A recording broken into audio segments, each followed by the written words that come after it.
fait, on a vraiment calculé la distance entre deux portes pour vraiment permettre d'ouvrir sa porte à son aise. C'est vraiment, ça coûte très cher ici, et donc c'est important qu'on ait les bureaux bien optimisés. Ne pas sous-estimer le bazar, parce que dans le bazar, on peut trouver une ligne d'échappement JCR en titane. Si vous voulez l'ouverture de la porte, vous en aurez pour 30 000 balles. Je peux vous la débâcher? Il n'y a pas que des menteurs pauvres, il y a beaucoup de menteurs riches. C'est pour ça que je vous dis de temps en temps, je ne sais pas si c'est un problème ou une bénédiction avant d'avoir vécu toute l'histoire. Bon les gars, je tenais à vous remercier, vous êtes de plus en plus nombreux à nous suivre, ça fait vraiment plaisir, n'hésitez pas à nous soutenir simplement en suivant cette page et likant cette vidéo. Aujourd'hui on vous présente les bureaux de Tourismo, en commençant par le bureau que vous connaissez le plus, et surtout cette vue-là que vous avez pu voir sur des dizaines, centaines de vidéos, qui est mon bureau, qui n'a pas toujours été, hein. Il est même passé à un moment donné en pièce merchandising pendant le salon de l'auto, qui est assez sportif. J'ai très vite récupéré ce bureau pour finir. Donc voilà, je vous présente les bureaux en détail, un petit peu comment ça a été pensé, qu'est-ce qu'on a fait pour y parvenir, et puis quelques anecdotes, en commençant par mon bureau. Alors pour se situer, on est à Bertrange, à Luxembourg. Bon, pour ceux qui connaissent le Luxembourg et particulièrement la région proche du centre-ville, ça vous donne un peu des idées du tarif ici. Chaque mètre carré doit être optimisé parce que ça coûte très cher ici. Et donc c'est important qu'on ait les bureaux bien optimisés. Alors je vous fais un peu l'histoire, hein, mais on est passé du coup de mon ancien bureau à celui-ci. Mon ancien bureau à Luxembourg, pour vous donner une idée, c'était plus ou moins ça, comme ça. J'avais une petite table qui devait faire le quart de ça, la petite machine à imprimante là, et ma porte accès dans les bureaux. C'était du nord de Luxembourg parce que évidemment c'est beaucoup moins cher là-bas. Puis bon, quand on a fallu grandir, j'ai essayé de trouver des endroits. On a eu un setup, une proposition à 3 000 €, puis 3 500, puis après ça s'est envolé 9, 10, 12, enfin bref, on est fini par ici. Je vous donnerai tout ce que ça nous a coûté, combien on paye pour tout ça, qu'est-ce que ça vaut aujourd'hui, parce qu'effectivement, même si on voulait le relouer, donc on est locataire ici, pas propriétaire des murs, même si on voulait le relouer, donc le sous-louer, on pourrait le louer 2 fois plus que ce qu'on le loue, par aussi tous les travaux qu'on ait pu faire, et puis l'augmentation des loyers sur les commerces à Luxembourg. Donc ici on a mon bureau avec la Masterpiece, un bureau en bois. Alors je ne vais pas vous dire quel type de bois c'est, mais c'est en tout cas du bon bois. Et donc on a un cuir un petit peu brun orange, et puis moi j'aime bien le côté minimalisme, donc juste un écran Apple, mes accessoires Apple, casque, clavier, et puis c'est tout. Ensuite ici j'ai une petite miniature qui est faite par des artisans belges et qui m'a été offert par mon premier actionnaire Tourismo. Un actionnaire finalement qui est rentré au tout début de l'actionnariat. Donc j'ai eu d'autres associés dans d'autres entreprises, mais Tourismo ça m'appartenait à 100% jusqu'en que je dis pas bêtise, début 2022. Donc vraiment janvier 2022, là on a commencé à avoir un deal. Alors c'est un deal un peu compliqué au niveau de l'actionnariat, c'était une entrée au capital diffusée sur 2 ans, diffusée, splitté, enfin on s'en bat les steaks. En tout cas sur 2 ans. Et donc il est bien content parce qu'il était rentré à une valo de 5 millions. Alors déjà, notre ancienne valo de l'année passée, c'était 31 millions post-money. Du coup, vous imaginez un petit peu le leverage qu'il a pu faire. Et d'ailleurs, si tu vois cette vidéo, encore merci d'avoir eu confiance en Tourismo. Donc ici, on n'a pas toutes les lambeaux qu'on a reçus, parce que j'en ai donné aussi dans d'autres bureaux, et puis on a acheté d'occasion. On n'a pas reçu, par exemple, l'SVJ, c'était une voiture d'occasion. Elle avait 2-3 000 km, mais bon, on n'a pas reçu la miniature. J'ai eu aussi ma toute première Huracan, on n'a pas reçu la miniature. Ici, on a l'Urus Performante, donc c'est vraiment les répliques des configurations. Et donc, on a vraiment le Verdel Ares, le capot carbone, les surpiqûres intérieures en orange, les bonnes jantes. Donc c'est vraiment les options. Ça c'était une Lamborghini Evo Spider LP 610-2, donc 610 chevaux. Donc les désignations des Lamborghini quand c'est LP 610-2, c'est pour 610 et 610 chevaux, et 2 c'est pour dire que c'est une propulsion. Et puis quand vous voyez par exemple 644, c'est les 640 chevaux, 4 roues motrices. Ensuite notre STO, ça c'est sa configuration d'origine, hein. Vous l'avez d'ailleurs jamais vu comme ça. Si, quand elle est tombée en panne d'essence. Elle avait les stickers verts. Elle était. Ah là, ouais, bon bah Sauf la partie sous les phares. Ah bah voilà, on avait déjà retiré tous les stickers parce que c'était les liveries comme ça verts, je suis pas fan, donc on avait retiré. Ensuite Technica de nouveau, hein, donc similaire à notre configuration, violet Pacify, capot carbone, les jantes dorées. Ça, c'est quelqu'un qui m'a envoyé ça par la poste. D'ailleurs, il est là. J'ai quelques trucs là, mais ils sont dans les bureaux, il faudrait que je les mette, de fans. Donc voilà, mon bureau, vous voyez, c'est pas pour la vidéo, c'était pas prévu de la tourner. C'est toujours comme ça, je quitte pas. Là, déjà, mon bureau, il est pas encore en ordre pour partir. Il n'y a jamais de bazar dans mon bureau. Il y a très rarement des papiers qui traînent. Les bureaux super remplis, tout ça, c'est vraiment pas mon style. Moi, c'est less is more. Donc, là, cette petite lampe, sympathique aussi d'ailleurs. Et je peux la régler comme ça, si je veux, avec ce petit système de boules. Voilà. Et puis les tableaux qui nous sont fournis par le partenariat qu'on a fait. Hein, donc on se dit, bon, on va mettre des décorations. Et puis j'avais des amis, qui avaient une galerie d'art à Luxembourg. Et au fur et à mesure, on a fait un partenariat avec eux. Et donc on a plein de petites pièces, très grandes pièces aussi, d'art à droite à gauche, qu'ils exposent. Et puis voilà, c'est du donnant-donnant. Ici, il nous manque, parce qu'on a changé le setup, mais normalement, j'ai un Cécile Plaisance ici. Ah, ça, c'est le genre de magazine, d'ailleurs, c'est un truc que j'aimerais faire un jour. C'est le genre de magazine qu'on reçoit, d'ailleurs, je peux vous le débâcher avec vous, quand on est propriétaire de Ferrari ou Lamborghini, ou Rimac, d'ailleurs, il y a plein de marques qui nous les envoient. Ici, c'est le nouveau magazine Ferrari, hein, donc c'est le numéro 66. Je peux vous le débâcher, hop. Et voilà. Vous voyez, et alors, il présente différentes choses hein, dans ce magazine. Des nouveautés, des articles divers, des partenariats, des petits clins d'œil, etc. Donc toujours très plaisant. Ok, bon, mon casque quand je vais sur circuit, c'est un Bell en carbone brillant. Donc c'est un chouette casque. Et ensuite de ce côté-là, on a vraiment la partie un peu plus détente. Ce qui fait aussi qu'il y a une longue allée devant mon bureau, parce qu'on a d'abord une partie salon avec simplement les deux petits salons, la petite table en marbre, de nouveau très simple, pas beaucoup de bazar. Ma petite lampe Dyson, je l'ai achetée, je sais pas trop à quoi elle me sert. Je sais pas, j'ai jamais vraiment fait de la lecture avec, d'ailleurs je l'avais mis en story, vous étiez pas spécialement fan du truc. Mais en tout cas... les gens, ils ont dit j'aime pas. Ouais, ils ont dit, je sais pas, on dirait un dentiste et tout. Je l'ai regardé, j'ai fait, ah ouais, on dirait un dentiste. D'ailleurs maintenant je fais la blague souvent, tu vois, genre... Voilà. Allez, ouvrez la bouche. Ouais. Ok, on arrête. Bon, ouais, d'accord. Je suis un mordu de tout ce qui est Apple, Dyson. En fait, je trouve ça trop stylé. J'aime bien quand un produit est beau, tu vois. Je trouve qu'un produit utile, ok, c'est faire, mais un produit, ça doit être beau, tu vois, ça doit être désirable, même si c'est une connerie. Enfin bref. Et puis on a cette vue. On a la vue sur une partie du storage. 3-4 premières voitures, l'entrée et le plateau tournant, et puis le bar aussi. Avec la possibilité, évidemment, de leur dire c'est un moment que vous ne pouvez pas filmer. Donc voilà, ça c'est pour mon bureau. Alors, je ne vais pas la faire plus longue sur le bureau parce que je pense que là, les explications sont vachement longues. Mais on passe à la suite et puis je vous explique un petit peu les défis qu'on a eus et on reviendra peut-être aussi sur le challenge de prendre ce bureau à l'époque. Puis combien ça nous a coûté, tout ça et toutes les choses que vous avez déjà vues parce que je vous avertis, il y en a eu pour des millions d'euros. Tu pourrais déjà mettre des prix là sur ce qu'il y a ici? Ouais, mais pour vous donner une idée, ça doit être sur un bureau qui coûte entre 7 et 10 000.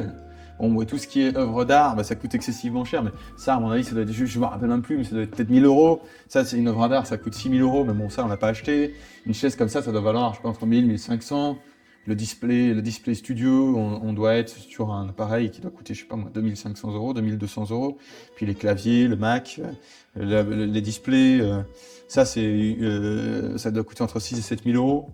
Donc voilà, mais il faut se rappeler qu'ici, là où j'étais, il y avait une citerne à mazout, donc on a créé le sol, la moquette, les meubles, le plafonnage, les plafonds, les lampes, l'électricité, il y avait rien. Je veux dire, il y avait rien du tout ici, tu vois. Donc ça, il faut bien se le dire. Finalement, est-ce que tu conseillerais aussi aux gens qui veulent se faire un bureau de jouer sur un setup noir et blanc comme... Non, pas spécialement. Nous, on était partis sur le noir et blanc. Tout est beaucoup noir et blanc ici. C'est minimaliste. Ça collait bien à Turismo, mais on va faire évoluer l'ADN des locaux au fur et à mesure. Et moi, je sais qu'il y a un moment futur qui va me faire un plaisir fou. C'est quand je vais pouvoir reconstruire de l'immobilier que ce soit pour un siège social ou une zone de réception. Là, je veux vraiment me faire plaisir. Et puis, bon, à l'époque, aucune idée de comment payer tout ça. C'est d'une complexité inouïe. On n'a absolument pas l'échelle d'avoir un truc de 1000 mètres carrés à l'époque. Et donc, bon, je vous expliquerai les challenges, etc. J'étais censé prendre le bureau à 50-50 avec quelqu'un. Et déjà, les 50%, c'était un gros pari. Et on n'était absolument pas prévu de faire des bureaux de cette envergure. Et puis, ça s'est enchaîné. Donc, on va d'abord faire le room tour. Donc restez bien attentifs sur la fin de la vidéo. On vous donnera de nouveau les raisons de pourquoi on est atterri ici, pourquoi le Luxembourg, pourquoi cet hangar, puis combien ça nous a coûté tout ça et est-ce que c'était un bon move ou pas finalement. Là, il est 19h30, donc une majorité de l'équipe est déjà partie. Il reste 2-3 personnes. On est un peu plus cool. Quand on sort de mon bureau, on peut s'apercevoir que là, du coup, on vous fait pas un room tour classique en vous faisant rentrer par la porte d'entrée. On le refera après, mais par l'endroit que vous connaissez, je pense, quasiment le plus, qui est mon bureau. Et quand on sort de mon bureau, du coup, on a ici accès à toute une zone bar. Vous verrez qu'il y a un mix entre les espaces ouverts et les espaces fermés de travail chez Turismo. Et du coup, on a joué sur des petits trucs pour que les espaces fermés ne viennent pas impacter l'expérience des gens qui sont dans les espaces ouverts. Donc, ça peut être des clients, des rendez-vous, voilà, ça peut être n'importe quoi, hein, donc des fournisseurs. Mais en tout cas, pas des gens qui bossent chez Turismo. Pour ce faire, déjà, on a essayé simplement de mettre des portes sans chambranles apparents pour que ça passe un peu plus inaperçu dans le décor.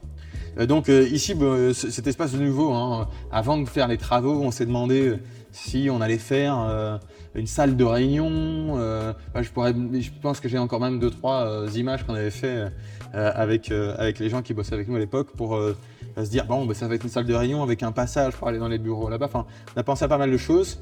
Et finalement, c'est vraiment le côté craquage qui est ressorti en disant ok, ça va être un lieu de vie. Ça a créé une ADN à part entière de Turismo et je pense que je referai ça dans un autre siège social à l'avenir. Quand vous allez bosser dans l'endroit où vous bossez tous les jours, vous avez un immense bar avec des bouteilles de champagne, de tequila, une machine à glaçons, etc. Et vous pouvez manger votre pizza là ou votre midi, voilà, boire un verre quand vous avez fini, boire votre café, faire une petite réunion là. C'est quand même un lieu de vie super sympa et on en profite beaucoup en équipe. C'est un bar qu'on a fait 100% sur mesure.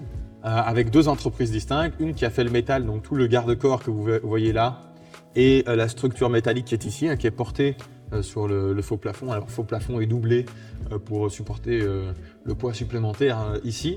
Et donc, une structure métallique où on a fait passer un LED pour éclairer les lumières par-dessus. On a aussi des LED dans le corian, ça s'appelle du corian, donc c'est pas une vraie pierre. On peut le couper aussi, hop, voilà. Et on peut juste allumer comme ça, ou on peut complètement allumer. Alors, il y a 2 lumières. Il y a des lumières à l'intérieur du corian, et puis il y a une lumière ici, vous voyez, qui diffuse une lumière douce sur le bas, pour qu'on le voit ici, hein, ça se voit un peu. J'ai fait remettre une plaque de corian ici pour que la lumière soit moins directe. Avant, elle était plus forte. Je suis pas fan du résultat. Je pense qu'un entre-deux aurait été parfait. Là, ils ont rajouté une plaque entière de corian qui a trop coupé la lumière. Ils auraient dû la diffuser vraiment juste avec une petite plaque de plastique voilà, d'un petit millimètre pour justement qu'on puisse choisir la diffusion de la lumière. Là, ils sont arrivés, ils ont mis de nouveau une plaque de corian après que j'ai rouspété en disant mais les gars, c'est trop direct. D'en bas, on voyait les points LED, etc. Donc, c'était pas joli. Donc, j'ai demandé qu'ils mettent quelque chose, une finition. Là, ils ont mis une grosse plaque de corian qui diminue un petit peu l'impact de la lumière. Hein, c'est pas un bon setup. Et là, on a les meubles. Hein, toujours, c'est sur mesure. C'est du bois noir, hein, donc très stylé. On a tous des meubles partout. La vaisselle, petite prise ici. On a un frigo, on a des bouteilles de champagne, des petits stocks, etc. Machine à glaçons. Enfin, on a un vrai setup. On a déjà fait, pour vous dire, ici, on a déjà fait des soirées avec des gens invraisemblables. Des soirées avec 50 personnes pour présenter la marque Rimac avec Rimac et Bugatti.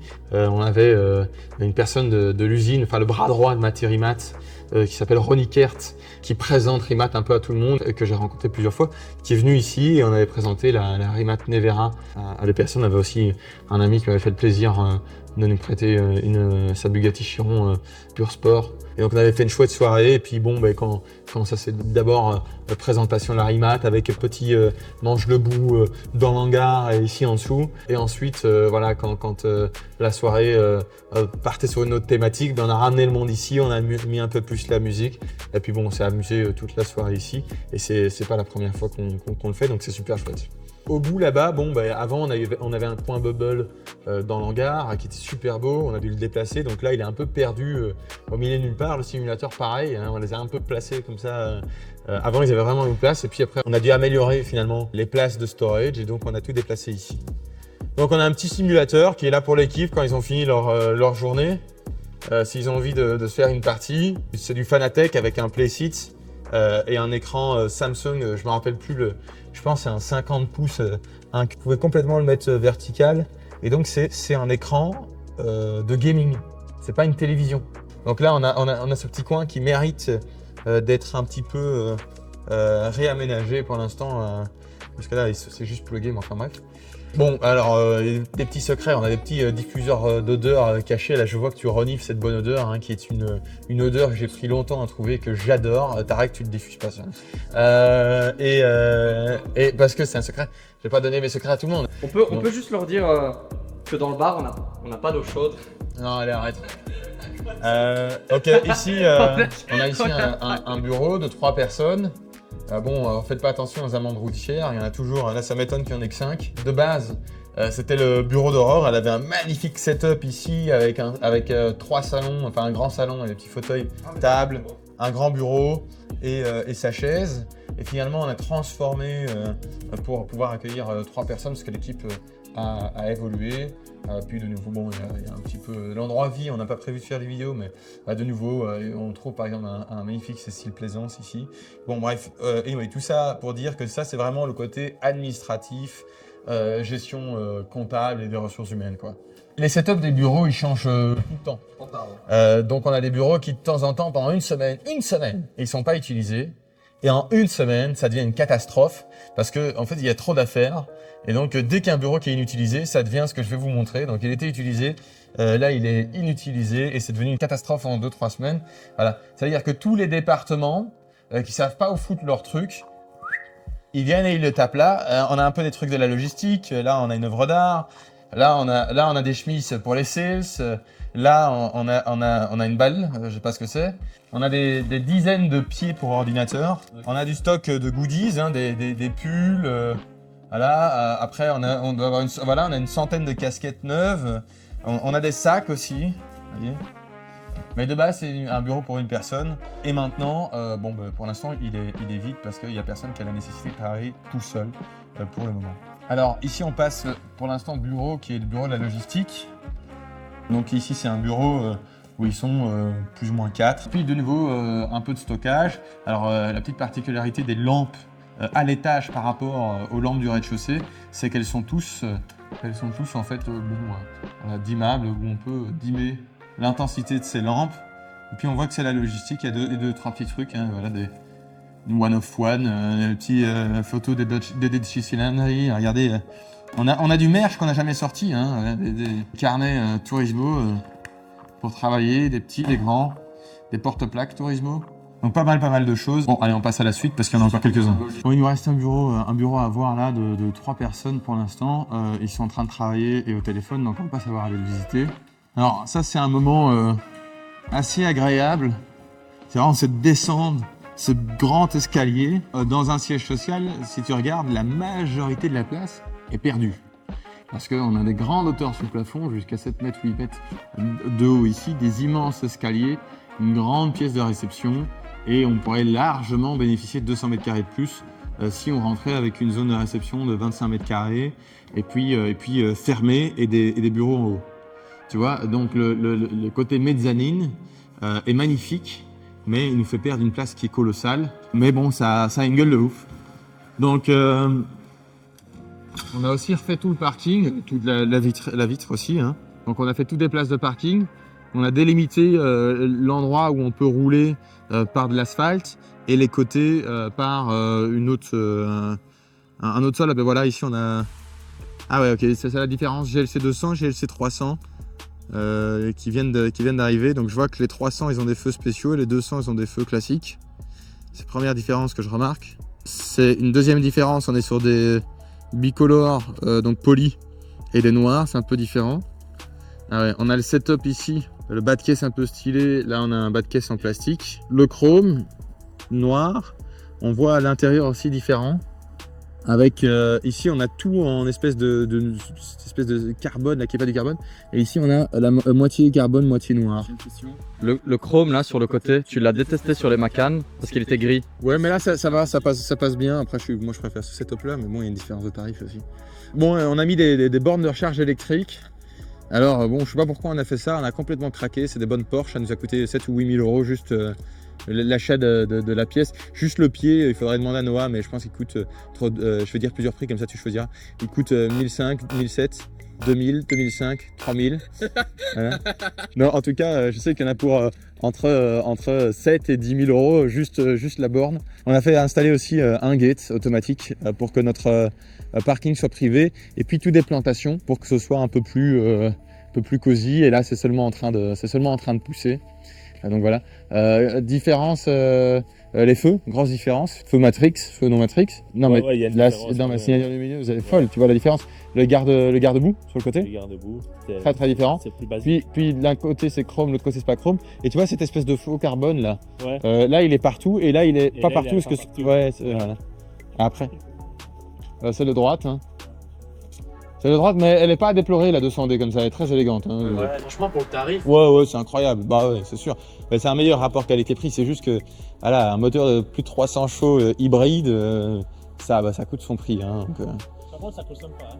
bah ouais, tu m'étonnes. J'ai fait 150, 160 pour Ok. rentrer, 7 litres. Ouais, c'est fou. Bon ben les gars, du coup, je vous fais la vraie entrée chez Turismo. Bienvenue chez Turismo. On a la grande zone de réception, là où nos abonnés multi et quelques singles viennent. Donc ça, c'est une des options pour recevoir votre voiture. Pour les multis, c'est soit réception au siège social, ou soit livraison. Pour les singles, il y a la possibilité aussi d'aller directement chez le concessionnaire récupérer votre voiture. Vous pouvez aussi utiliser cette option, elle est gratuite, elle est incluse dans notre tarif. Donc on a un grand écran ici qui fait 105 pouces. On dirait pas sur ce grand mur, mais je pense que ça fait c'est colossal. Ou 95 pouces. Je sais plus. Bah, c'est un grand écran. Quand ils sont venus l'installer, c'était marrant. Donc voilà, baie vitrée aussi.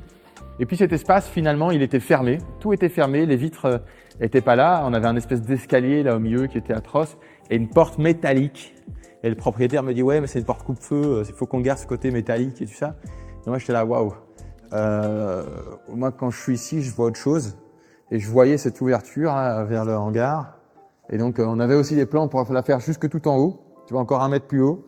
Et ça a commencé à devenir des prix de ma boule, c'était genre 100 000 balles.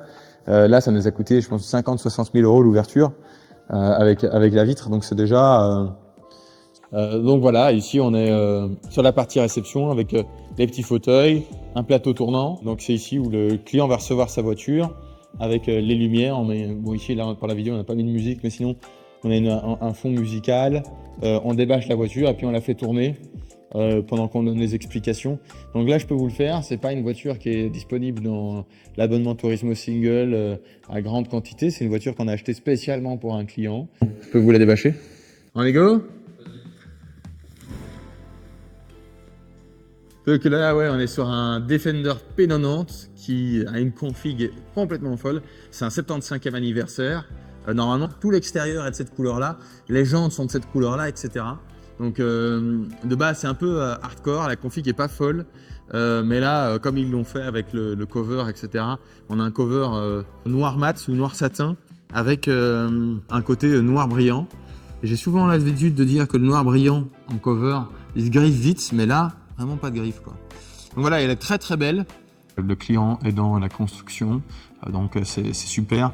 Et donc il peut aller voir dans ses chantiers, ses clients. Ça a une gueule incroyable pour aller voir les clients, remettre un devis. C'est pas trop ostentatoire. Et puis si tu es en chantier, tu dois mettre un appareil derrière, des foreuses, des machins, des sacs, tu dois dépanner.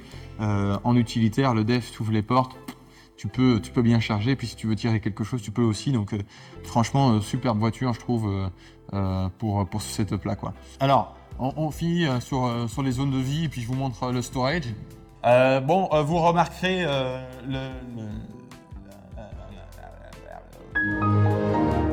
Ok, c'est parce qu'il venait de passer 20 heures, c'est mon système qui reboot. Donc on a le même cuir finalement que dans mon bureau. On a choisi aussi de mettre des pieds vitrés. Ça, on l'a récupéré du stand du salon de l'auto de l'année passée où il y avait l'Aston Martin Vintage. C'était un stand tout blanc avec juste Turismo écrit comme ça derrière.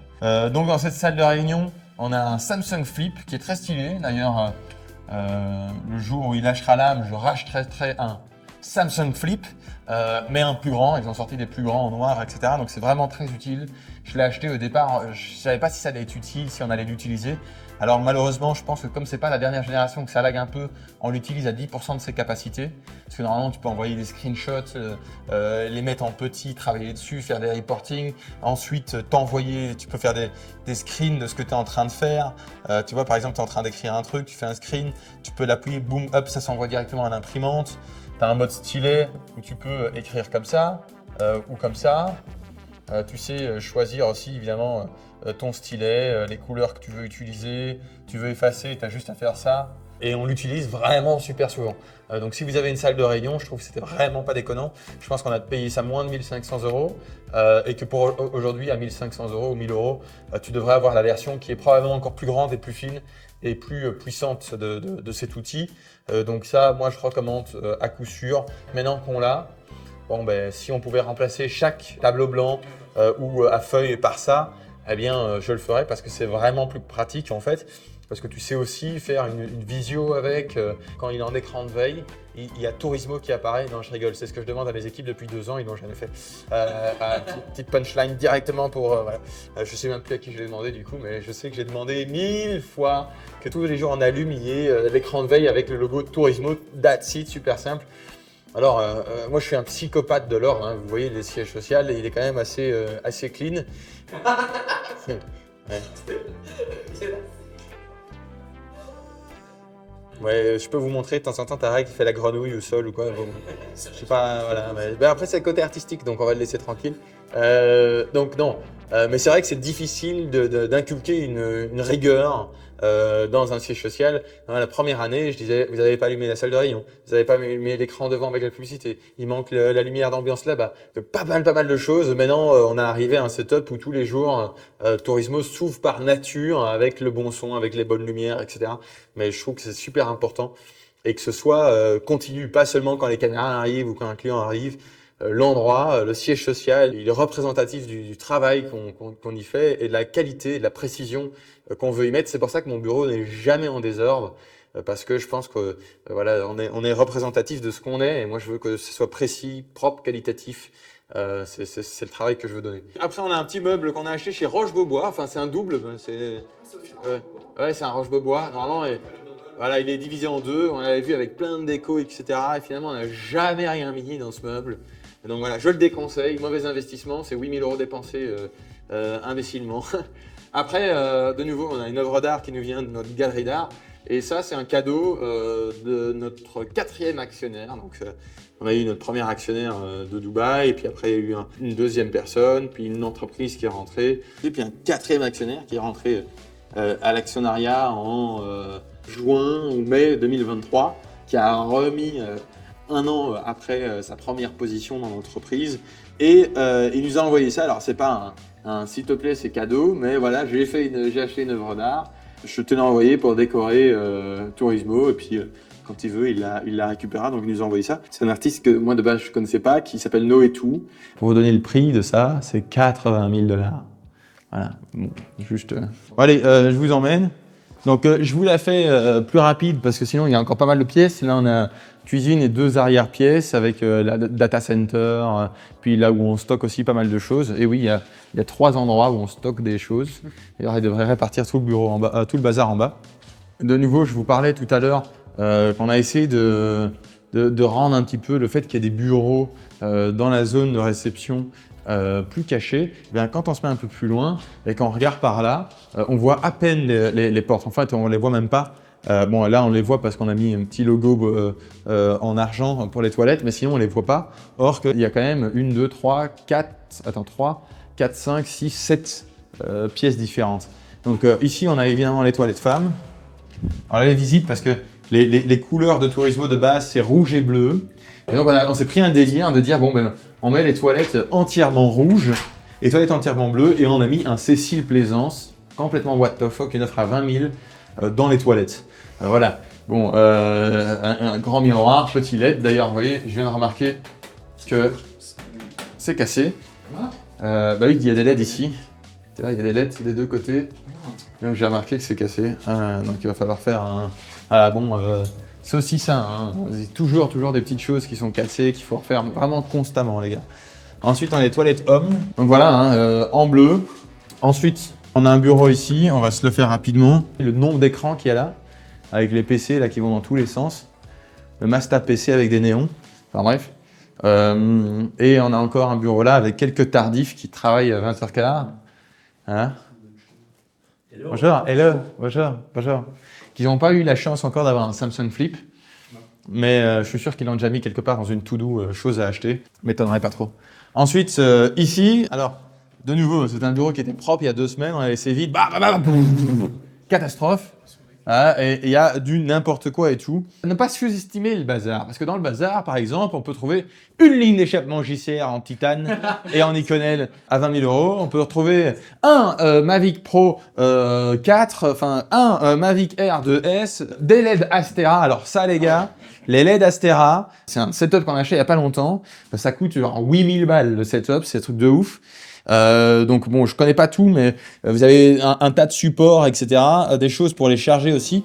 Et alors, hop, vous dévissez les LED. Vous pouvez les mettre sur des supports, vous pouvez les pendre, vous pouvez visser simplement. Tu vois, il y a quelque chose ici, vous pouvez le visser, vous pouvez les mettre comme vous voulez. C'est des LED qui fonctionnent sans fil. Et c'est des LED spéciales pour les cinémas. On peut faire ce qu'on veut avec. D'ailleurs, je sais pas si vous voyez le podcast Légende. À côté, à chaque fois, il y a quelqu'un qui filme. Il y a juste un LED comme ça allumé. Et il n'y a que ça. Et je suis sûr et certain, ma main coupée, que c'est un Astera. De toute façon, c'est ce qui se fait de meilleur. Et vu la qualité du setup que Légende a mis en place, ma main coupée que c'est des Astera. Et donc, c'est super parce que, par exemple, si on veut faire... je sais pas moi, on livre un soir avec le camion fermé, mais on peut mettre les Astera fixés dans le camion pour bien éclairer ou pour faire un jeu de lumière.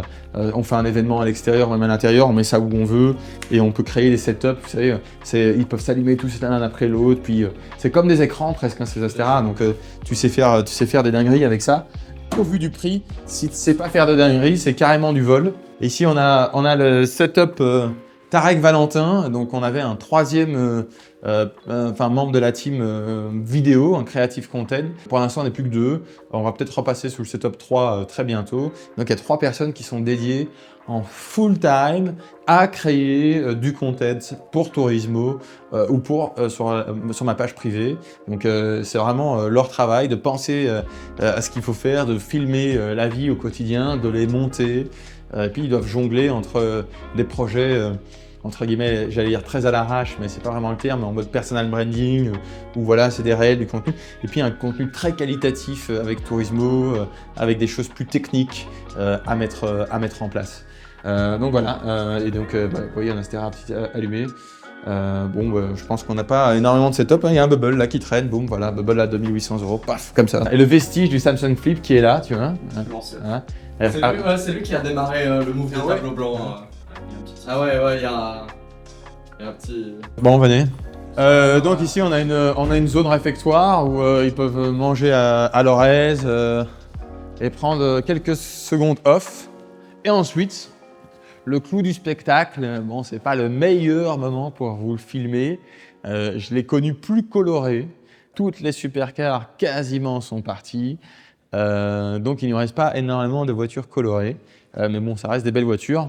Mais moi, j'aime bien quand il y a des couleurs du rouge, du jaune, du vert, du violet. C'est magnifique, c'est génial, c'est fantastique. Là, on est sur un truc plus daily car, mais bon, ça fait tourner la machine. Hein.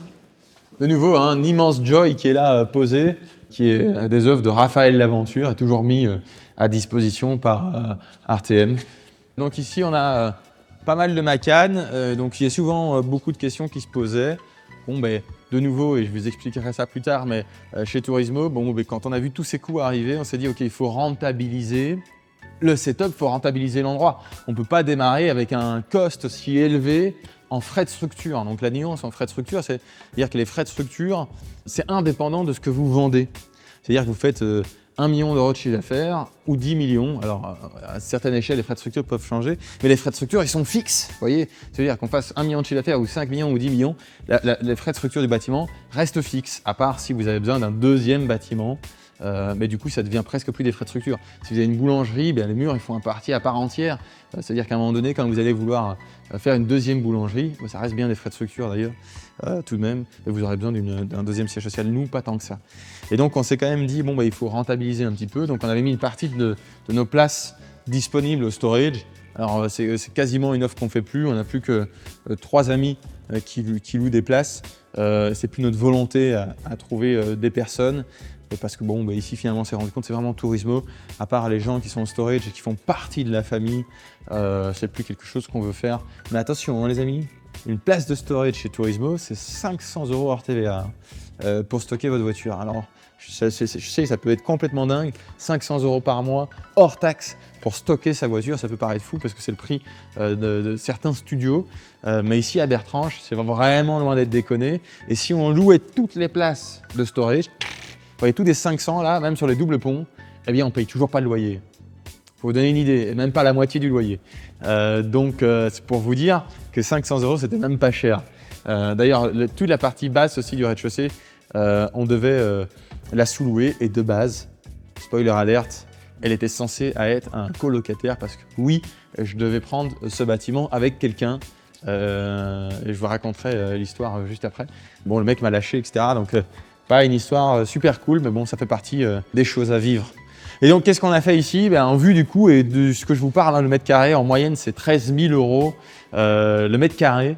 Alors, ça, c'est les tarifs résidentiels dont je vous parle, les tarifs sur Bertrange. Le mètre? Ouais, donc c'est 13 500, la dernière rêve que j'avais vue à Bertrange, de moyenne, donc pas sur un truc haut de gamme. Le mètre carré à Bertrange, en résidentiel, c'est pas le même prix pour le commerce. C'est pas le même prix le bureau et même ici le stockage, tous des prix différents. Et pour vous donner un peu une idée, 13 500 € le mètre carré, ça commence à être violent. Donc 13 500 €, ça représente ça. Voilà. À acheter, ce carré-là vous coûtera 13 500 € messieurs. Voilà. Si vous voulez l'ouverture de la porte, là pour savoir ouvrir la porte, vous en aurez au bas mot, allez, avec un peu le vide sur le côté, pour 30 000 balles.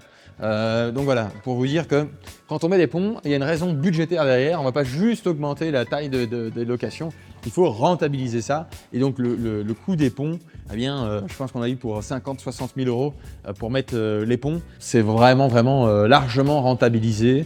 Il n'y a vraiment pas de problème. On a choisi donc des Twin Bush, c'est du matos allemand. Ils font leurs preuves, ils vendent une quantité de ponts invraisemblable. Et on a décidé de travailler avec des ponts seulement avec 2 pieds. Il y en a avec des pieds centraux ici aussi, mais pour que ce soit un peu plus libre, un peu plus aéré, on a préféré payer un peu plus cher et d'avoir que 2 pieds à l'arrière. Alors le setup n'est pas fini, ils ont commencé à installer les LED seulement sur une partie, et pour l'instant il n'y a plus de voiture, en haut. Mais donc voilà, ça c'est vraiment les places de storage, enfin les places de stockage, et là on avait ce qu'on appelait le storage des clients, avec les places qui leur étaient attitrées, qui sont beaucoup plus larges, où on avait mis le petit logo Tourismo au milieu. Et en fait, on a vraiment calculé pour que l'angle est un petit peu porté sur la sortie, pour qu'ils aient vraiment facile à braquer, ou du coup maintenant nous. Et aussi la distance entre les 2 portes, pour vraiment permettre d'ouvrir sa porte à son aise et de sortir de sa voiture, de sa Ferrari, de manière agréable. Voilà. Il y a tellement d'histoires, je pourrais vous parler pendant des heures et des heures de ce local sans jamais m'arrêter. Par exemple, ici, il n'y a pas longtemps, on a dû refaire ça, parce qu'on a l'ITM qui nous a dit « Bon, les gars, il vous faut des normes, pour les normes incendie, il faut des extracteurs de fumée automatiques. » Donc, on a fait placer 3 extracteurs de fumée automatique il n'y a pas très longtemps. Il nous reste quand même un peu de couleur, là, avec la Bentley Bentayga verte et la Bentley Continental bleue. Et ensuite, Macan, un beau Range Rover Short Wheelbase. Alors, me demandez pas à qui est la Smart, c'est pas à Tourismo, on rend service à un ami. Donc là aussi, on a les trois Joy. Alors, on a l'impression que ça fait tout à la base, il y avait le coin Blubble, avec les 3 Joy. On a l'impression que ça faisait une éternité. Mais je me rappelle, moi, d'un réel qui avait vraiment fait buzzer, où je fais il y a 55 voitures, il y en a plein une ici disponible, un truc du style, tu vois. On a encore 55 voitures qui arrivent. Regarde, ça fait stock. Moi, il y a combien? Il n'y a rien dans ce grand hangar. Enfin, Des voitures. faut qu'on achète des voitures, Tarek, mais tu te rends compte, les abonnés veulent qu'on achète des voitures. Enfin bref, qui était un moment 100% naturel. Alors je vous le dis vraiment, les gars. D'ailleurs, c'est la première fois que je fais cet exercice de vous parler, mais je vois que vous êtes vraiment de plus en plus nombreux et ça me tient à cœur de pouvoir interagir directement avec vous. Il y a eu 0 moment bullshit dans l'histoire du personal branding. Je pense que là, Les gars qui sont derrière la caméra peuvent vous le confirmer. Je suis vraiment quelqu'un d'ultra transparent. Je déteste surjouer. C'est des moments, oui, de vie de temps en temps un peu épiques, de temps en temps un peu fous. Mais c'est vraiment des vrais moments de vie vécus, réels. Alors, grosse difficulté, c'est que de temps en temps, ils ratent un petit moment. Et non, Angel, ils n'avaient pas encore commencé à filmer ou autre. Et même juste redire ce que je venais de dire, j'étais là, non, c'est trop tard. Donc maintenant, j'ai compris que de temps en temps, il faut juste que je répète quand même un minimum. Mais pour arriver à répéter une phrase qu'ils n'ont pas saisie, il m'a fallu quoi, les gars, un an et demi, avant que ça se passe. Pour vous dire à quel point je suis un psychopathe de l'authenticité et de la vérité. Et alors, je vous fais une confidence sur les menteurs. Il n'y a pas que des menteurs pauvres. Il y a beaucoup de menteurs riches aussi, hein, dans différents niveaux de richesse. Moi, j'ai cru, quand j'ai commencé à côtoyer des gens qui avaient de plus en plus d'argent, que les menteurs en étaient que des gens pauvres. Et qu'en réalité, peu importe le niveau de réussite des gens, les gens qui mentent continuent à mentir, peu importe où ils en sont. Donc ne croyez pas que quelqu'un qui arrive avec une belle voiture, etc., grosse montre au poignet, il ne peut pas vous mitonner. C'est un truc de psychopathe, il y a des menteurs partout. J'en ai croisé plein. À ma grande perte d'énergie finalement, parce que j'ai consacré l'énergie à des gens qui n'en valaient pas la peine en me disant de base, mais pourquoi il mentirait celui-là? Tu as déjà vu ce qu'il a? Il a une belle voiture, il a un bon machin. Et en fait, voilà, quand tu es un menteur, c'est dans l'âme. Et donc du coup, faites super attention, ne vous laissez pas avoir. Et surtout avec les réseaux, c'est tellement facile aujourd'hui pour quelqu'un de faire semblant qu'il a de l'argent. Et puis en fait, au plus il fait semblant qu'il a de l'argent, au plus généralement leur business qui vous vante leur rapporte de l'argent. Et du coup, ils ont encore plus d'argent pour vous faire croire qu'ils ont beaucoup d'argent. Et donc c'est vraiment un cercle où en fait, je vois sur les réseaux que les gens doivent montrer le plus possible qu'ils ont de l'argent pour que ça rapporte encore de l'argent. Donc c'est pour ça que je suis pas toujours super méchant ou énervé contre les gens qui disent c'est un menteur, c'est un machin. Parce que finalement, c'est aussi le reflet d'une vérité absurde et profonde sur notre génération où la majorité des gens mentent en fait sur les réseaux. Et donc de temps en temps, il y a des gens qui nous découvrent qui disent menteur. Tu vois, t'es là, bon mec, non, ce coup-ci, t'es tombé sur quelqu'un de vrai. Mais anyway, je comprends ta frustration, juste prochaine fois, devoir d'enquête, voilà, et un peu de substance derrière ton avis. Mais bon, après ça, c'est pas très grave. On a l'histoire. Ok, bon, on vous la présente pas parce qu'elle est pas très belle, mais on a notre zone nettoyage où on fait polissage, réparation de jantes, on fait des micro-réparations ici en interne pour que ça aille plus vite, etc. Donc les voitures repassent par ici, puis elles sont stockées par ici, soit quand elles sont neuves et quand on les a sorties de concession jusqu'à chez nous. De temps en temps, elles sortent directement chez le client, donc elles passent ici. Ou soit entre deux switches, donc il y a un client multi, il ramène la 911 sur le parking, il fait sa réception, on lui présente sa nouvelle voiture, et puis la voiture elle revient ici, elle fait un check-in, petit état des lieux, nettoyage en profondeur, polissage, petite réparation s'il y a des réparations à faire. Elle vient se restocker là, et en attente de son futur client, et soit elle part avec nos camions qui sont stockés derrière pour une livraison, si le prochain client a opté pour la livraison. Donc voilà, Tarek me demandait, on a déjà fait changer la couleur pour une demande spéciale d'un client, et le client qui nous dit je la veux pas noire, je la veux rose, boum, on change sa voiture en rose, ou voilà, je la veux pas grise, je la veux jaune. On fait de temps en temps, surtout sur les abonnés One, où vraiment là on offre un grand service, on essaie vraiment d'aller au maximum. Évidemment, c'est au coût du client, mais c'est Tourismo qui opère le service derrière, qui va s'occuper de tout gérer et aussi d'essayer de faire en sorte qu'il y ait un autre tarif soit les tarifs du client et donc que les tarifs soient vraiment tirés vers le bas parce que voilà, on a évidemment certains poids de temps en temps quand on fait autant d'XPEL ou de cover que nous. Et quoique maintenant on fait plus beaucoup de cover. Est-ce qu'on fera les covers un jour pourquoi pas, mais probablement pas dans la TEN Tourismo. Est-ce que moi j'ouvrirais une boîte de cover? I don't know. Je pourrais le faire d'ailleurs, hein. Ou de XPEL et de cover et de préparation, mais ce ne sera pas Tourismo. Tourismo, c'est ce que vous connaissez. Bon allez, je vais vous expliquer l'anecdote qui m'est arrivée et qui a fait qu'on a pris cet hangar. Donc, comment on est arrivé à être ici dans cet hangar? C'est vraiment un jeu du hasard et surtout croire aux énergies qui se produisent et aux défis qu'il faut réaliser. Parce qu'effectivement, en réalité, j'étais dans un tout petit bureau, je vous le disais en départ de vidéo, et il faut que j'agrandisse. faut que j'agrandisse parce qu'il faut que je stocke les voitures. Stocker les voitures, c'est un calvaire. Moi, j'habite encore en Belgique à ce moment-là, donc très très loin des bureaux. Je fais la route plusieurs fois par semaine pour gérer les courriers, etc. Donc ça, on est en 2020 encore. Et donc bon, on grandit et on se dit bon, il va falloir avoir des bureaux quoi, avec une zone de stockage. Et donc on regarde un petit peu entre vraiment le nord, là où on était, et le centre, mais à une demi-heure d'ici. Et je tombe sur des trucs à 3000, 4000, mais quand je vous dis 3000, 4000 par mois, les gars, c'est pourri, hein. C'est vraiment pas ouf. Hein. Vraiment, là, vous partez pas avec des folies. Et je vous parle de ça en 2020. Hein. Donc, on a besoin de plus de place. Et je cherche, et l'agence me dit, donc l'agence avec qui j'avais eu ce bien à 3500, 4000 euros, me dit, écoutez, malheureusement, il est loué, donc on sera pas pour vous, quoi. J'ai dit, putain, fuck. Mais j'en ai un autre, ce sera un peu plus cher. Je dis, ok, pas bien. Et là, elle me dit 9000 euros. Moi, j'avale ma salive, je lui dis 9000 euros. Attends, déjà, 3-4 000 en frais de structure comme ça, qui vont atomiser le bénéfice. Ça va me coûter 50 000 par an, du coup. C'est colossal. 9 000, ça coûte 100 000. Et là, j'ai quelqu'un qui était censé rentrer à l'actionnariat, qui n'est pas rentré, qui me dit écoute, tranquille. Bon, le mec, je ne sais pas son nom, mais sa famille fait beaucoup d'argent. Je ne vous dirai pas dans quoi, je ne vous dirai pas dans quel pays. Peu importe, ça n'a pas d'intérêt. Ils font vraiment des dizaines de millions par an, donc ils ont une très belle structure. Voilà, le gars à ce moment-là, du moins, n'était pas fiable encore. Et moi, trop souvent, je crois que les gens sont comme moi et que genre moi, si j'arrive pas à tenir ma parole, ça me dévaste, quoi. Ça me rend fou, ça me rend malade, je peux pas. Donc je peux pas comprendre que les gens mentent, enfin. Et donc il me dit, écoute, pas de souci, moi je prends la moitié de ce grand hangar et je paye la moitié du prix. Et il prend même pas la moitié du hangar, il prend un peu moins de la moitié et paye la moitié du prix. Moi je dis, tiens, t'es nickel. Il me dit, ouais, donc on fait Tourismo une partie et de l'autre côté, on fait une partie pour un détachement marketing d'une de mes entreprises. Je dis, ok, super. Il me dit, ouais, ça m'intéresse d'avoir des effectifs au Luxembourg, d'avoir une division au Luxembourg, donc je vais créer une structure au Luxembourg, envoyer des gens. Donc tout ça me paraît super légitime. Alors je tombe pas dans le panneau pour rien, hein, les gars. J'ai vu l'argent, j'ai vu les voitures, tout ça existait. Hein, donc là-dessus, il n'y avait pas de débat. Donc il avait clairement les moyens de ses ambitions. Donc voilà, on vient voir cet hangar et là on tombe un peu des nues parce qu'il est dégueulasse. Il y a tout à refaire. Des plantes qui sont à l'intérieur, il n'y a rien au-dessus, il y a des citernes à mazout à l'intérieur. C'est horrible, c'est très difficile à se projeter à ce moment-là.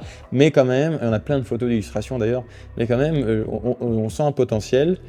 Et donc on est intéressé, on veut négocier. Et puis plusieurs jours plus tard, quand je veux négocier, je téléphone à l'agence.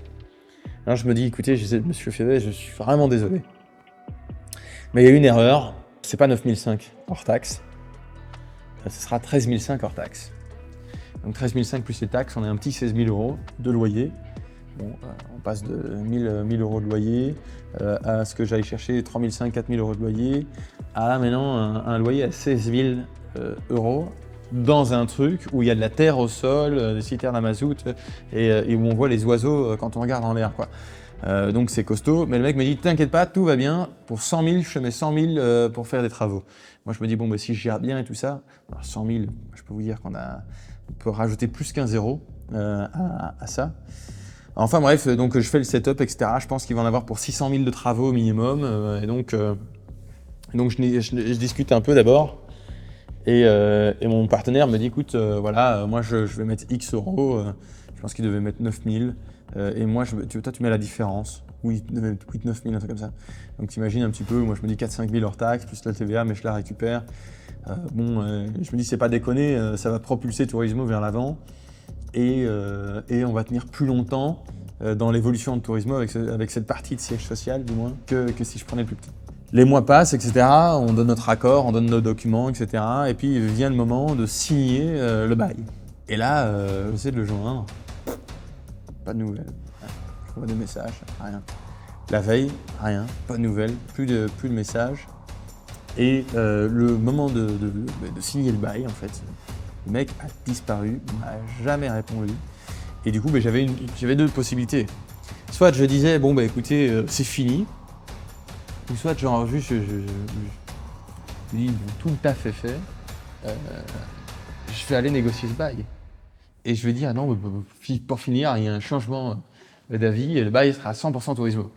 Donc c'est exactement ce que j'ai fait. J'ai dit écoutez, finalement, j'ai esquivé la question quand il me l'a dit, j'ai dit ouais, on a décidé que c'était juste Tourismo, bon, on peut parler de choses sérieuses, et on a commencé à parler des travaux, etc.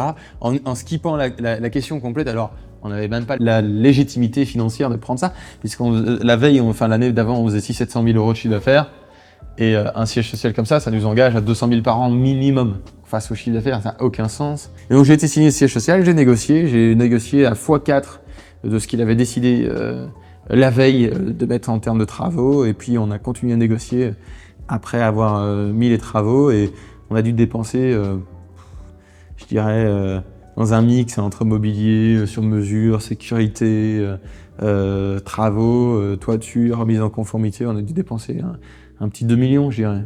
Donc on était parti sur 100 000 de base, tu vois, qui s'était très vite transformé à 200 000 puisqu'il s'était rendu compte lui-même que c'était absurde. Mais bon, on a quand même fini à 2 millions. Et donc voilà, je sais pas ce qu'il faut en tirer comme cette histoire, mais en tout cas, j'avais la possibilité de faire juste de téléphoner et de dire bon, ben voilà, mon partenaire m'a lâché, je vais pas savoir assumer, ou la possibilité de foncer comme un psychopathe et d'assumer. Et finalement, j'ai foncé comme un psychopathe et j'ai assumé. Et j'ai fait 1000 fois mieux que ce qu'on devait faire, un siège social beaucoup, beaucoup mieux. Toutes les personnes qui m'ont suivi dans l'aventure, finalement, et qui ne sont pas barrées à la dernière minute, comme le propriétaire, par exemple, est excessivement content, parce que imaginez un petit peu la valeur que son bien a pris. Là, on regardait un autre siège, un autre bureau, ici, dans la région, 1200 m², donc plus ou moins la même superficie, sauf qu'il n'y a pas de bureau, c'est que du storage, donc ça coûte moins cher que celui-ci. Et vraiment, voilà, pas du tout le même état, à 27 000 hors taxes par 1200 m², qui est vraiment pas très beau. Donc imaginez un petit peu ce que ça doit valoir aujourd'hui en location. Et donc pour nous, pour le gain, parce qu'on a un bail de 10 ans ici, et dans 10 ans, certains me diront ah ouais, c'est con, etc. Alors les gars, je sais très bien ce que ça aurait coûté à acheter, je peux vous dire que c'était pas du tout avantageux pour nous. Dans 10 ans, on sera plus ici, c'est une certitude. Parce qu'au vu de la rapidité à laquelle on grossit, bien dans 10 ans, à part si on crée 6 étages sur le dessus, je vois pas trop comment on va se caser. Au prix du mètre carré au Luxembourg. On construit. Les propriétaires qui disent Angel, je t'ai fait confiance une fois, ça m'a rapporté gros, je te fais confiance 2 fois. Je remets. Combien t'as besoin? 10. Ok, c'est parti. Bon bref, ouais, il y gagnerait hein, si on arrive à avoir les autorisations pour construire ici au-dessus. Là, lui, c'est jackpot. Mais enfin bref. Donc tout ça pour vous dire, ouais, c'était vraiment au dernier moment. Là, j'ai dû assumer. Je me suis dit, ok, on y va. Et donc voilà, c'était assez dingue. Après, on a pris un appart sur le côté aussi pour assumer tout ça. Mais bon, derrière, c'était pas que de la folie. Hein. J'avais quand même un plan. Je savais qu'on allait grossir le chiffre d'affaires de manière vraiment colossale. On était déjà en train de le grossir. On avait des investisseurs qui mettaient de gros montants tous les mois dans l'entreprise pour la faire grandir. Et donc derrière, je savais que je pourrais assumer, mais du coup, j'étais obligé d'aller chercher. En fait, ce que je détestais, c'est que d'un moment, j'avais boum, 25 000 € par mois à dépenser pour un siège social. Or que c'était pas le moment de le faire et que je perdais un petit peu mon point de break-even, donc mon point de rentabilité avec le chiffre d'affaires que je faisais à l'époque. Et en fait, ça m'a juste mis la pression pour dire, ok, là maintenant, et cette année-là, on est passé genre de 650 000 € à l'année en cours, donc pendant qu'on faisait les travaux, à 2,5 millions de chiffre d'affaires. Donc on a connu un boom en un an. Pendant que je faisais l'hangar, j'ai quand même réussi à tripler, voire quadrupler le chiffre d'affaires de Tourismo en une année. Donc ça, c'était quand même assez dingue. Mais bon, voilà, bref, on l'a fait. Je réagis bien à la pression. Il faut toujours faire attention avec ça, parce qu'on ne sait pas jusqu'où on réagit bien à la pression. Mais en tout cas, c'est bon de mettre de la pression dans les tuyaux. Ça permet d'avancer plus vite. Enfin, certains craquent, hein, donc au moins tu sais la finalité, hein, c'est que tu étais censé craquer. Mais si tu mets de la pression et que tu réagis bien, c'est super, hein, tu gagnes des années. Hein. Et je dois pas vous refaire la parenthèse sur le temps, mais le temps c'est précieux. Donc voilà, ça c'était un peu le siège social. Et aujourd'hui, je suis très content parce que maintenant, on cherche à optimiser l'espace et on l'a, je veux dire, en quantité réduite et limitée, l'espace, or qu'avant, on était vraiment, je veux dire, quand on est rentré, donc les travaux ont quand même pris 1 an, on a eu un problème avec, tout a été fermé à cause d'un petit peu d'amiante qu'ils avaient trouvé dans les plaintes, enfin bref, une galère, mais on est rentré, on était à 3 dans un bureau là. Et rien de meublé. Tout était vide, tu vois, pour te donner un peu une idée. Même dans ton salon d'abord aussi. Dans ton petit bureau chez toi. Oui, il y a eu le petit bureau chez moi. On a loué un appart juste à côté où les équipes venaient bosser. Enfin, j'habitais toujours en Belgique et on avait pris un appart en plus à Luxembourg, enfin juste ici à côté. Quand on venait ici à Luxembourg, moi je dormais là et j'étais juste à côté de l'hangar. Je pouvais suivre tous les travaux parce que j'ai supervisé l'ensemble des travaux. Et je peux vous dire que ça a été des discussions aussi. Quand vous triplez, quadruplez vos revenus sur l'année et qu'en parallèle, vous devez gérer les travaux d'un hangar comme ça, d'un projet comme ça, avec des ressources limitées financières. Donc c'est pas genre tu peux t'en foutre et t'es à plus 20% du budget, non. Déjà le budget il passe pas, on le crée pendant les travaux, tu vois ce que je veux dire. Donc c'est costaud, mais tout s'est super bien passé, in fine. Et puis voilà, on l'a fait.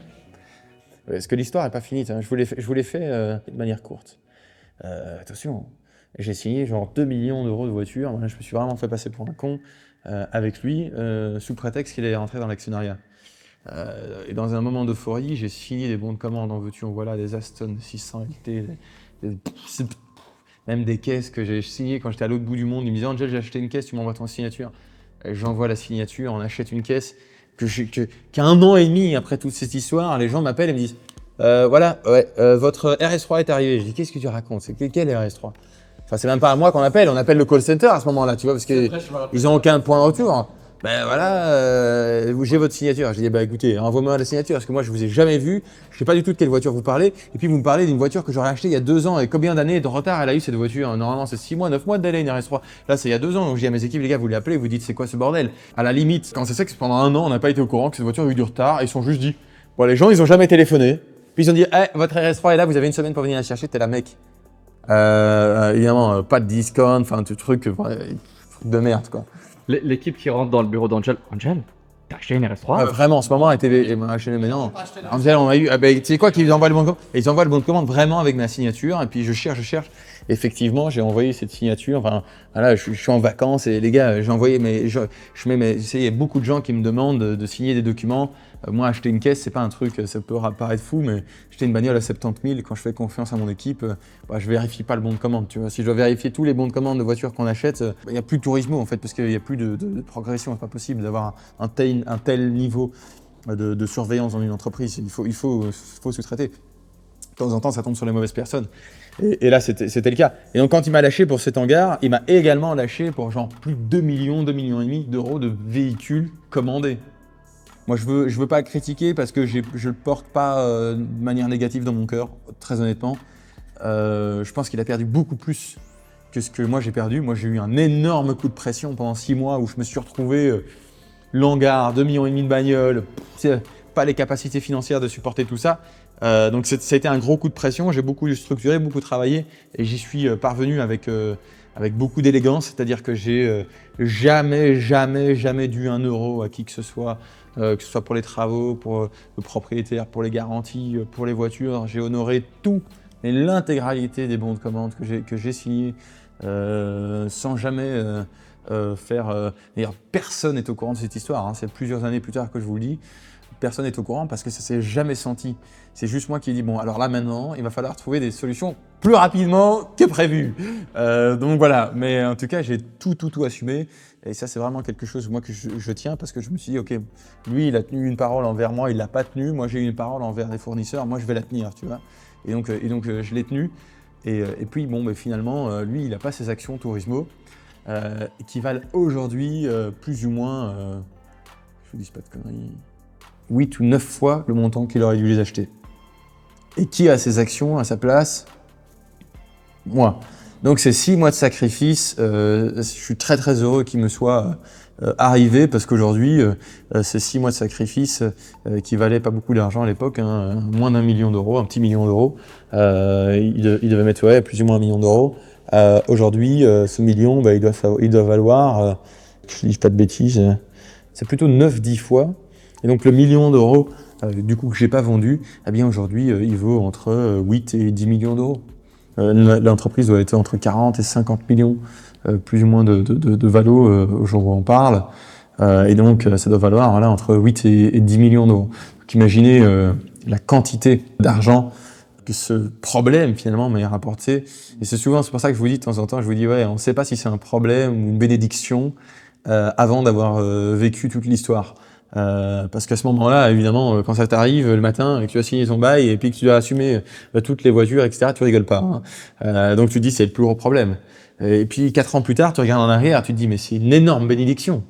Tu vois, probablement que j'aurais plus la majorité. Si, évidemment, j'aurais agi différemment, mais si à ce moment-là, j'aurais perdu ces actions, j'aurais plus la majorité de Tourismo aujourd'hui. Alors qu'aujourd'hui, il me reste 66 ou 67% du capital de la boîte. Donc tu vois, c'est quand même une vraie différence. Donc ouais, donc pire que ça. Et comment j'ai fait? Mais j'avais quand même des actionnaires qui injectaient de l'argent dans l'entreprise avec un deal quand même. Et donc au lieu d'être en surdose d'argent, de provisions, je veux dire de fonds investis dans la boîte. Hein. Donc c'était 2 personnes qui devaient investir plus ou moins 40 000 euros tous les mois, plus ou moins, dans la boîte pendant 2 ans. Voilà. Plus ou moins 40 000 tous les mois. Donc je devais toucher 80 000 de cash in. Donc c'est de l'argent qui rentre dans le capital de l'entreprise pour la faire évoluer tous les mois.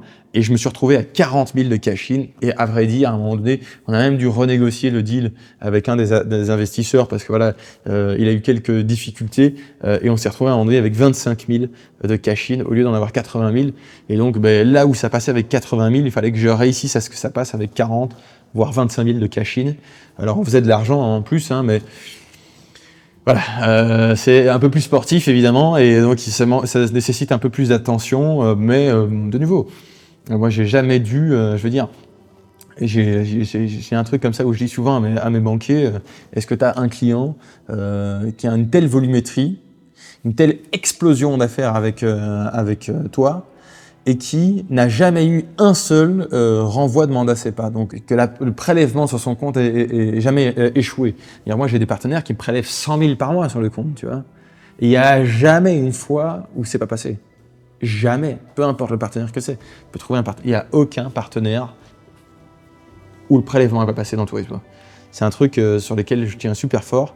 C'est toute notre réputation. Il y a plein de gens qui parlent, etc. Mais les vrais partenaires, les banques qui nous financent des millions, eux, ils savent la différence.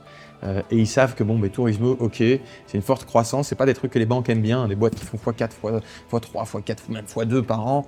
Les banques, c'est plus low profile. On y va doucement et donc voilà. Mais on a ce grand avantage de, ok, les gars, on explose comme une start-up, mais on gère vraiment comme une boîte du CAC 40 où il n'y a jamais de problème de paiement au niveau de nos partenaires bancaires.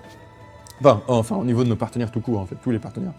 J'ai jamais dû appeler quelqu'un et dire je sais pas de payer ce mois-ci. Ça n'est jamais arrivé. Donc je suis très très content par rapport à ça. Voilà. Bon, effectivement, quand on t'appelle 1 an et demi après l'histoire pour dire by the way, il y a une RS3 qui est arrivée, t'es là, putain, fuck, tu vois. Déjà, le marché des RS3 a chuté, donc tu peux les toucher 15% moins cher. Mais bon, voilà, comme je disais, j'ai vraiment aucune rancœur ou amertume par rapport à lui, non seulement parce que je m'en suis sorti. Évidemment, si je ne m'en serais pas sorti, ça aurait été probablement différent. Mais encore, je pense que je me rejetterais la faute sur moi-même. Mais je m'en suis sorti plus fort. Et je pense que lui, c'est une erreur, une erreur de jeunesse qui ne reproduira plus et qui, je pense, a beaucoup de regrets parce qu'on s'est recroisés. On a discuté de tout ça, on a mis les choses à plat. Et il a dit, ouais, bon, j'ai vécu un tas de choses dans ma vie à ce moment-là. C'était pas faire pour toi, mais en tout cas, voilà, je tiens à m'excuser. Et donc, pour ça que par respect pour lui, je n'ai jamais sali son image et je la salirai jamais. Donc, voilà. Parce que en plus de ça, ça m'apporterait rien. Et puis, malgré ça, je trouve qu'il ne le mériterait pas. Voilà.